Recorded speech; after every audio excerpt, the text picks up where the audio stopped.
qu'on pourrait faire, selon vous, pour accélérer les choses ou modifier le processus?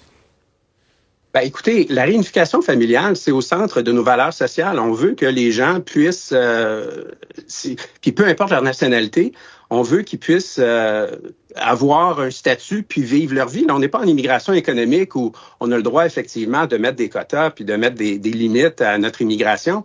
Ici, on est dans une situation où les gens n'ont pas choisi la nationalité de leur conjoint. L'amour, ça se téléguide pas. Alors, dans la même phrase, on ne devrait pas dire quota et réunification familiale.